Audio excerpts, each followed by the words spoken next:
जय हिंद। मैं पुरुषोत्तम कुमार आप सभी के अपने YouTube चैनल यूथ सफलता एक्सप्रेस पर सभी लोगों का स्वागत करता हूं। आइए आज हम लोग मैथ रीजनिंग का सेट नंबर 7 पर विचार करेंगे। अब देखिए उसका क्वेश्चन नंबर पहला क्या कहता है। ध्यान देना, ध्यान दीजिएगा। देखिए क्या कहता है। कहता है व्यापारी जो है अपने माल को लागत मूल्य से 40% ऊपर अंकित करता है। देखिए ना, बात समझिए। मान लेते हैं कि उस व्यापारी का जो लागत कीमत है वह लागत कीमत कितना 100 हमने मान लिया। उस व्यापारी का लागत कीमत को हमने क्या मान लिया 100। अब देखिए उस पर 40% अधिक कीमत अंकित किया। कीमत कितना अंकित किया 140। अब आगे देखिए क्या कहता है। और कहता है वह अंकित मूल्य पर 70% सामान बेच देता है। अच्छा 140 का 70% कितना हो जाएगा 98। 98 रुपया के सामान को 98 रुपया में ही बेच दिया। अच्छा तो अब बचा 140 रुपया वो अंकित किया था जिसमें 98 रुपया का सामान बेच दिया, तो बचा 42 रुपया का सामान। अब इसको बेचता है 40% डिस्काउंट पर, तो 40% डिस्काउंट का फ्रैक्शन कितना हो जाएगा 60 बटा कितना 100। चलिए अब टोटल विक्रय मूल्य पर विचार कर लीजिए। ये हो जाएगा आपका 98 अब प्लस में है ना, देखिए 42 गुना 6 कितना हो जाएगा 252 है ना, यानी एक दशमलव लग जाएगा 25 दशमलव कितना हो गया आपका 2। अब देखिए टोटल विक्रय मूल्य कितना हो गया आपका, यह हो गया आपका 123 दशमलव कितना 2। अब सोचिए तो 100 रुपया क्रय मूल्य है और विक्रय मूल्य हो गया आपका 123.20 रुपैसा है ना, यानी 123 रुपया 20 पैसा 123.2। तो 100 के केस में जितना ज़्यादा वही लाभ प्रतिशत हो जाएगा, यानी कहने का मतलब 23.2% का क्या हो जाएगा लाभ, 23.2% का लाभ। ऑप्शन नंबर क्या हो जाएगा आपका ए है ना, ऑप्शन नंबर क्या हो जाएगा आपका ए। चलिए अगला क्वेश्चन देख लेते हैं। कहता रेनू एक वस्तु 1240 रुपया में खरीदी और 25% घाटे पर बेच दिया।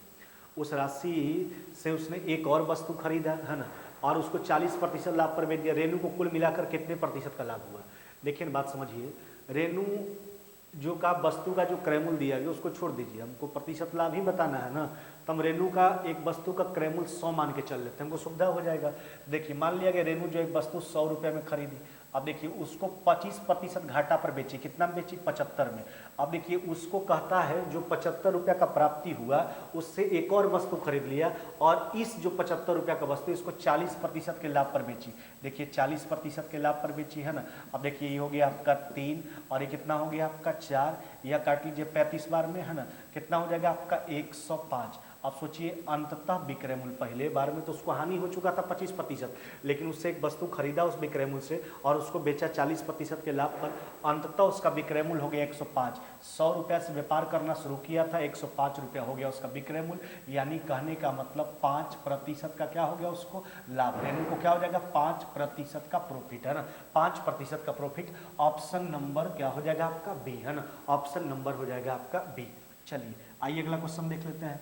कहता है सम पिरामिड का आधार एक 8 सेंटीमीटर भुजा वाला समबाहु त्रिकोण है, उसका ऊंचाई 24√3 सेंटीमीटर है। पिरामिड का आयतन बताना है। अच्छा पिरामिड का आयतन होता क्या है, प्रिज्म का आयतन आधार का क्षेत्रफल गुना ऊंचाई, जबकि पिरामिड का आयतन 1/3 गुने आधार का क्षेत्रफल गुना ऊंचाई। तो हो जाएगा आपका 1/3।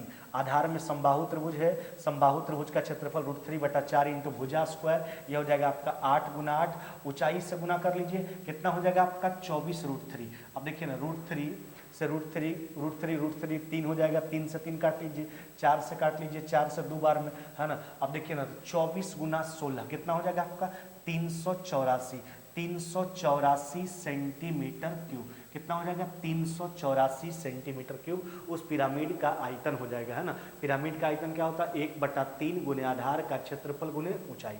चलिए अगला क्वेश्चन देख लेते हैं। देखिए क्या कहता है, दुकानदार अपने ग्राहकों को 10% का छूट देता है फिर भी 20% का लाभ कमाता है। उस वस्तु का अंकित मूल्य कितना होना चाहिए यदि लागत मूल्य कितना है 450। देखिए तो दुकानदार का लागत मूल्य कितना है 450, उसका अंकित मूल्य पूछा। अंकित मूल्य ऐसा होना चाहिए कि दुकानदार 10% का छूट भी दे दे, 20% का लाभ भी कमा ले। सबसे पहली बात अगर लाभ कमाना तो उसको कीमत बढ़ाना पड़ेगा 120 बटा कितना 100। अब डिस्काउंट देना है तो कोई भी दुकानदार छूट तो अपना घर से देता नहीं, छूट देने के लिए वापस कीमत बढ़ाना पड़ेगा उसको। तो 10% डिस्काउंट का फ्रैक्शन 90/100, लेकिन कीमत बढ़ाना है तो 100/90। 90। चलिए हल कर लीजिए इसको, 90 से 5 बार में 120 गुना 5 कितना हो जाएगा आपका 600 रुपया, यानी 20% लाभ कमाने हेतु तथा 10% डिस्काउंट देने हेतु उसका अंकित मूल्य कितना अंकित करेगा 600। 600 ऑप्शन नंबर हो जाएगा आपका ए, है ना। चलिए आइए अगला क्वेश्चन देख लेते हैं। देखिए कहता है x माइनस में 4 का होल क्यूब, नहीं x माइनस में 5 का होल क्यूब, x माइनस में 3 का होल क्यूब बराबर 3 इंटू एक्स माइनस में 4 इंटू एक्स माइनस में 5 इंटू एक्स माइनस में 3। अच्छा एक बात सोचिए, अगर हम x माइनस 4 को a मान लेते हैं ना, x माइनस 5 को b मान लेते हैं और x माइनस 3 को जो है c मान लेते हैं, तो क्या लिखा हुआ है a cube plus b cube plus c cube बराबर 3abc। अच्छा सोचिए a cube plus b cube plus c cube बराबर 3abc कब होता है, जब a plus b plus c का मान क्या होता है 0। चलिए तो a प्लस b, यानी a कहने का मतलब यहाँ पर x माइनस में 4, b कहने का मतलब यहाँ पर x माइनस में 5 और c कहने का मतलब यहाँ पर x माइनस में 3, है ना। चलिए ये हो जाएगा c कहने का मतलब हो गया यहाँ पर x माइनस में 3, है ना। तीनों का जोगफल क्या होना चाहिए 0, क्योंकि a cube plus b cube plus c cube बराबर 3abc तभी हो पाएगा जब a plus b plus c का मान 0 होगा। ये हो जाएगा आपका 3x उधर भेज दीजिए 12, है ना, इसलिए x का मान कितना हो जाएगा 4। यही x का मान आपसे पूछा गया था, x का मान हो जाएगा आपका 4, है ना। ऑप्शन नंबर हो जाएगा आपका बी। चलिए आइए अगला क्वेश्चन देख लेते हैं। कहता है एक व्यक्ति 6 किलोमीटर प्रति घंटा की गति से स्थिर पानी में नाव चला सकता है, यानी व्यक्ति का चाल हो गया स्थिर पानी में। यदि धारा की गति 2 किलोमीटर प्रति घंटा है तो धारा के विरुद्ध जाने में उसे एक खास दूरी तथा धारा के साथ जाने की तुलना में 3 घंटा अधिक लगता है। अच्छा 3 घंटा ज़्यादा कब लगता है, धारा के विरुद्ध जाने में, धारा के साथ जाने की अपेक्षा। दूरी को मान लेते हैं x किलोमीटर। अच्छा सोचिए धारा के विरुद्ध जाएगा तो चाल घटेगा, व्यक्ति का चाल माइनस में धारा का चाल, 6 में से 2 गया कितना हो जाएगा 4, जबकि धारा के साथ जाएगा चाल जुटेगा, व्यक्ति प्लस में धारा, 6 2 कितना हो गया 8। देखिए धारा के विपरीत वाला स्थिति में समय, धारा के साथ वाला समय, तो धारा के विपरीत जाने में साथ जाने की अपेक्षा 3 घंटा ज़्यादा लगता है। इसका लसा कितना हो जाएगा 8, तो 2x में से x चला गया, ये हो जाएगा x बटा 8 बराबर में कितना हो गया आपका 3, है ना। इसलिए x बराबर कितना हो जाएगा आपका, ये हो जाएगा 24 किलोमीटर। यही पूछा गया था, वह दूरी कितना है, वह दूरी हो जाएगा आपका 24 किलोमीटर, है ना, 24 किलोमीटर। ऑप्शन नंबर क्या हो जाएगा आपका बी, है ना। यही पूछा गया था, दूरी पूछा गया था, दूरी हो जाएगा आपका 24 किलोमीटर। चलिए आइए आगे बढ़ जाते हैं। देखिए क्या कहता है, एक दुकानदार एक घड़ी बेचते समय जो है उस पर 5% का छूट देता है, यदि वो उस पर 6% का छूट देता तो 15 रुपये कम लाभ होता। देखिए डिस्काउंट 1% बढ़ा रहा है तो डिस्काउंट ज़्यादा देगा तो वास्तविकता बात है विक्रय मूल्य घटेगा। अब देखिए तो उसको लाभ घट गया 15 रुपया, 1% डिस्काउंट बढ़ने के कारण, यानी 1% बराबर 15, 100% का मान निकाल लीजिए। डिस्काउंट मार्केट प्राइस पर ही दिया जाता है, यानी मार्केट प्राइस कितना हो जाएगा 1500, कितना हो जाएगा 1500 रुपया। ऑप्शन नंबर क्या हो जाएगा आपका सी, है ना। ऑप्शन नंबर क्या हो जाएगा आपका सी। चलिए आइए अगला क्वेश्चन देख लेते हैं। कहता है वृत्ताकार खेत के चारों ओर घेरा लगाने का व्यय जो है 14 रुपये प्रति फीट की दर से 1232 रुपया है। 2 रुपये प्रति वर्ग फीट की दर से पूरे क्षेत्र में बागवानी कराने का खर्च। देखिए पहले तो आपको क्षेत्रफल निकालना होगा। अच्छा इसके लिए सबसे पहले त्रिज्या निकाल लीजिए, वृत्ताकार क्षेत्र का त्रिज्या। अब देखिए कैसे निकालते हैं, ध्यान दीजिएगा। अच्छा घेरा लगाने का टोटल खर्च कितना है 1232। अच्छा 14 रुपये प्रति फीट के हिसाब से, तो 1 फीट के लागत से भाग देंगे पूरा लागत में, तो कितना फीट का घेरा निकल के आ जाएगा, तो घेरा का लंबाई हुआ। तो वृत्ताकार क्षेत्र का घेरा यानी उसका परिधि, तो ये वृत्त का परिधि हो गया। वृत्त का परिधि होता क्या है 2πr, इसमें 2π से भाग लगा दीजिए, नहीं तो इसमें 2π से भाग लगाते हैं। अब देखिए 7 को पलट दीजिए, तो 2π से भाग लगाएंगे, है ना, तो यहाँ से त्रिज्या निकल के आ जाएगा। देखिए 88 से काट लीजिए, कितना बार में कट जाएगा 14 बार में। यह हो गया 14 फीट उस वृत्ताकार क्षेत्र का त्रिज्या। अब कहता 2 रुपये प्रति वर्ग फीट। अब क्षेत्रफल पर आना होगा आपको। देखिए वृत्ताकार क्षेत्र का क्षेत्रफल निकाल लीजिए, तो वृत्त का क्षेत्रफल πr² 22/7 गुना 14 गुना कितना हो गया 14, कितना वर्ग फीट हो गया। 1 वर्ग फीट का लागत 2 रुपया, 2 से गुना कर लीजिए, पूरा लागत निकल के आ जाएगा। अब देखिए इकाई स्थान केवल देख लीजिए, 4 दूना 8, 8 दूना 16 का 6, 6 दूना कितना हो गया 12, 12 का 2, यानी आप 2 वाला देख लेंगे, इकाई स्थान पे 2, यानी 1232 रुपया। कितना हो जाएगा आपका 1232 रुपया, है ना। तो पूरे क्षेत्र में बागवानी कराने का जो कुल व्यय हो जाएगा वो हो जाएगा 1232 रुपया, है ना। इस बात का ध्यान रखिएगा। पहले का त्रिज्या निकाल लिए, उसके बाद 2 रुपये प्रति वर्ग फीट का बात किया था, तो उस वृत्ताकार खेत का क्षेत्रफल निकाल के जो है 2 से गुना कर लिए, आपका निकल के आ गया पूरा व्यय, है ना।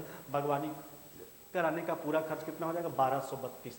ऑप्शन नंबर क्या हो जाएगा आपका ए, है ना। चलिए अगला क्वेश्चन देख लेते हैं। कहता है चीनी की कीमत 10% कम हो जाने पर एक व्यक्ति जो है 270 रुपया में 1 केजी चीनी ज्यादा खरीदता है। चीनी का मूल कीमत पूछा, देखिए बात समझिए, 270 रुपया लेके हम कंटिन्यू मार्केट जाते थे तो उसके बदले हमको चीनी का कुछ ना कुछ मात्रा दिया जाता था, लेकिन जब एक दिन गए तो दुकानदारवा बोला कि आज कीमतवा घट गया 10%, इसके कारण आपको जितना चीनी मिलता था उससे 1 केजी चीनी ज़्यादा मिल रहा है। अच्छा 1 केजी चीनी हमको ज़्यादा मिल रहा है क्यों? कीमत में 10% कमी के कारण। यानी कहने का मतलब है वर्तमान में 1 केजी चीनी का कीमत जो है 270 का 10% है। देखिए 270 का 10%, 1 केजी का वर्तमान में कीमत हो गया। आपसे चीनी का मूल कीमत पूछा, पहले वाला कीमत पूछा। अच्छा तो वर्तमान में तो कीमत में कमी हुआ है। अच्छा तो कमी हुआ तो पहले तो ज़्यादा होगा भाई, कीमत तो 100 बटा कितना हो जाएगा आपका 90। चलिए काट के हटा लीजिए, 90 से 3 बार में, यानी चीनी का जो प्रारंभिक कीमत था वह था 30 रुपये प्रति केजी, है ना, 30 रुपये प्रति केजी प्रारंभिक कीमत, है ना। आपका उत्तर हो जाएगा ऑप्शन नंबर बी, है ना। उत्तर आपका क्या हो जाएगा? Option number B. चलिए आइए अगला क्वेश्चन देख लेते हैं। कहता है गोले के व्यास को 40% कम कर दिया गया है तो उसके आयतन में कितना प्रतिशत का कमी हो जाएगा? अच्छा गोला का व्यास कम करने का बात किया, गोला का व्यास होता क्या है? 2 × r, है ना। अच्छा सोचिए तो उसमें तो 2 कांस्टेंट है, व्यास में कमी का मतलब त्रिज्या में कमी, है ना। अब समझिए तो पहले वाला त्रिज्या को मान लेते हैं 100, तो आयतन हो जाएगा 100 गुना कितना हो गया आपका 100। देखिए हम 4/3 पाई छोड़ दे रहे हैं क्योंकि दोनों तरफ लिखिएगा रेशियो फिर कट जाएगा आपका, तो केवल RQ पर विचार कर लीजिए। अब त्रिज्या कम करेंगे, 100 पहले था, 40% कमेगा कितना हो जाएगा 60, यह हो जाएगा 60 गुना कितना हो गया 60, 4/3 पाई हमने छोड़ लिया। तो पहले वाला आयतन परिवर्तन के बाद वाला आयतन 3 शून्य काट के हटा लीजिए। पहले वाला आयतन कितना था आपका 1000, अभी वाला कितना है आपका 216। चलिए कमी कितना का हुआ 784 का, कहाँ से कमा है 1000 से, है ना। तो 784 जो है वह 1000 का कितना प्रतिशत है? काट के हटा लीजिए। कहने का मतलब हो जाएगा 78.4% का कमी हो जाएगा, है ना। यानी कहने का मतलब आयतन में जो है गोला के आयतन में 78.4% का क्या हुआ कमी, 78.4% का कमी। चलिए आइए अगला क्वेश्चन बढ़ जाते हैं। कहता है एक शंकु के आधार की त्रिज्या और उसका तिर्यक ऊंचाई, देखिए शंकु के आधार का त्रिज्या और तिर्यक ऊंचाई 4:7 के अनुपात में है। उसके वक्रपृष्ठ का क्षेत्रफल दिया गया 792। देखिए बात समझिए, उसके वक्रपृष्ठ का क्षेत्रफल, ये वक्रपृष्ठ का क्षेत्रफल है, हमसे कहता क्या है उसका त्रिज्या बताइए। अच्छा शंकु के वक्रपृष्ठ का क्षेत्रफल होता क्या पाई आर एल, तो ये पाई आर एल है, इसमें पाई से भाग लगाइए। चलिए पाई से भाग लगा दिया हमने, तो ये बच गया आपका R × एल का मान। तो R × एल का यूनिट देखिए 4 × 7 कितना हुआ 28, तो 28 वर्ग यूनिट का मान हो गया। भाग देंगे 28 से तो 1 यूनिट का वर्ग आएगा, अंडर रूट कर लीजिए 1 यूनिट का मान आ गया। आधार का त्रिज्या पूछा, त्रिज्या कितना हो जाएगा आपका 4। चलिए काट लीजिए 4 बार में, देखिए 88 से काट लीजिए इसको 9 बार में, तो 9 का हो गया 3 और 4, 3 × 4 कितना हो जाएगा आपका, यह हो जाएगा 12, कितना हो जाएगा आपका 12 सेंटीमीटर। यही आपसे पूछा गया था, है ना। उस शंकु के आधार का त्रिज्या बताइए, शंकु के आधार का त्रिज्या कितना हो जाएगा आपका 12 सेंटीमीटर। ऑप्शन नंबर क्या हो जाएगा आपका बी, है ना। चलिए आगे बढ़ जाते हैं। देखिए अगला क्वेश्चन क्या कहता है, कहता है 3600 के कितने गुणनखंड है? कहने का मतलब है कि 3600 को कुल कितनी संख्याओं से भाग दिया जा सकता है, इसके भाजकों का संख्या बताना। देखिए जब भी भाजकों का संख्या गुणनखंडों की संख्या बतानी है, आपको हम बता चुके हैं कई बार, तो सबसे पहले इसका अभाज्य गुणनखंड किया जाता है। देखिए इसका अभाज्य गुणनखंड हम ज्ञात करेंगे, चलिए तोड़िए इसको, है ना। देखिए ये हो गया आपका 1800, अभाज्य संख्या के रूप में तोड़ेंगे, फिर हो गया आपका 900, है ना, फिर तोड़ लीजिए आप, है ना, कितना हो गया आपका 450, है ना, फिर तोड़ लीजिए कितना हो गया आपका 225, फिर 3 हो गया आपका कितना 75, फिर 3 लगा लीजिए 25, फिर 5 बार में लगा लीजिए कितना हो गया आपका 5। तो हमने बोला सबसे पहले जो है इसका अभाज्य गुणनखंड ज्ञात किया जाता है ना। इसके बाद इसको पावर के रूप में लिखिए। अच्छा 2 पर पावर कितना 4, 3 पर पावर कितना 2 और 5 पर पावर कितना 2, है ना। यही तो आया। सबसे पहले अभाज्य गुणनखंड ज्ञात करते हैं, उसके बाद उसको पावर के रूप में लिखा जाता है। अब कुछ नहीं करना है, प्रत्येक पावर में एक जोड़ के गुना कर लेना है, तो भाजकों की संख्या गुणनखंडों की संख्या प्राप्त हो जाएगी। पहला पावर 4, एक बढ़ाएंगे 5, दूसरा पावर 2, एक बढ़ाएंगे 3, फिर 2, एक बढ़ाएंगे 3, 15 कितना हो जाएगा 45। यानी 3600 को टोटल 45 संख्याओं से पूर्णतः भाग दिया जा सकता है। आपका उत्तर क्या हो जाएगा, ऑप्शन नंबर हो जाएगा आपका सी, है ना। चलिए आइए अगला क्वेश्चन देख लेते हैं। कहता है x अभाज्य संख्या है और हमको दिया गया है माइनस में 1, देखिए माइनस में 1 less than equal to 2x minus में 7 है ना, अब बटा 5 लेस देन इक्वल टू कितना 1। कहता x जो है एक अभाज्य संख्या है, तो x के मानों का संख्या कितना है, कहता x के लिए कितना मान संभव है। चलिए हल करते हैं दोनों तरफ इसको, ये हो जाएगा माइनस में 5 less than equal to 2x minus में 7 लेस देन इक्वल टू कितना हो गया 5। देखिए दोनों तरफ हल करेंगे, 7 जरा पॉजिटिव हो जाएगा तो हो जाएगा 2 less than equal to 2x 5 7 कितना हो गया तब 12। अब 2 से भाग लगा दीजिए तो 1 less than equal to x less than equal to कितना हो गया 6। कहने का मतलब है कि x का जो मान होगा है ना, x का जो मान होगा वह 1 और 6 के बीच में 1 से 6 तक होगा। अब देखिए x का मान, x का रेंज निकल के आ गया 1 से 6 तक। अब हम सोचेंगे कि 1 से 6 तक जो है कितना अभाज्य संख्या संभव है ना। अब देखिए हमसे यही नहीं सोचना है कि x 1 और 6 के बीच में कितना अभाज्य संख्या होगा। अच्छा सोचिए ना, तो x के लिए जो मान होगा एक होगा 2, एक होगा 3 और एक कितना होगा 5। हमको केवल x का मान अभाज्य संख्या के रूप में देना था, तो 2 3 5। अब हमको ये मान नहीं पूछा गया, हमसे कहता है x का कितना मान संभव है, तो 1 2 3 इसके मानों का संख्या, x के मानों का संख्या कितना हो जाएगा आपका 3 है ना। ऑप्शन नंबर हो जाएगा आपका बी। चलिए आइए अगला क्वेश्चन देख लेते हैं। देखिए रीजनिंग का प्रश्न है आपके सामने। अब देखिए क्या कहता है, कहता सभी बाज जो है, ध्यान दीजिएगा, सभी साइलेज में आपको दिया गया है, स्टेटमेंट दिया गया, नीचे कंक्लूजन दिया गया, स्टेटमेंट के आधार पर कंक्लूजन का जांच करना है। अब देखिए ना, सभी बाज चील हैं, सभी चील पक्षी हैं। अब देखिए पहला जांचना, कुछ पक्षी बाज हैं तो पक्षी यहाँ बाज यहाँ। अब आपका मीडिएटर में चील है, चील कट भी जाएगा क्योंकि एक जगह पार्टिकुलर एक जगह यूनिवर्सल केस है। अब देखिए चील कटेगा तो आपको बाज पर 100 मिल रहा है, पक्षी पर 50, आपको चाहिए तो 50 से 50। तो आपका पहला क्या हो गया सही, अफर्मेटिव था, अफर्मेटिव पूछा, दोनों affirmative, affirmative plus affirmative, conclusion affirmative आएगा, अफर्मेटिव ही दिया गया था, पहला सही है। देखिए दूसरा भी वही चीज़ है, केवल उलट करके लिख दिया गया, तो आपका दूसरा भी सही हो जाएगा है ना। तो आपका 1 और 2 दोनों अनुसरण करता है, आपका उत्तर क्या हो जाएगा ऑप्शन नंबर सी है ना। चलिए आइए अगला क्वेश्चन देख लेते हैं। देखिए अगला क्वेश्चन क्या कहता है,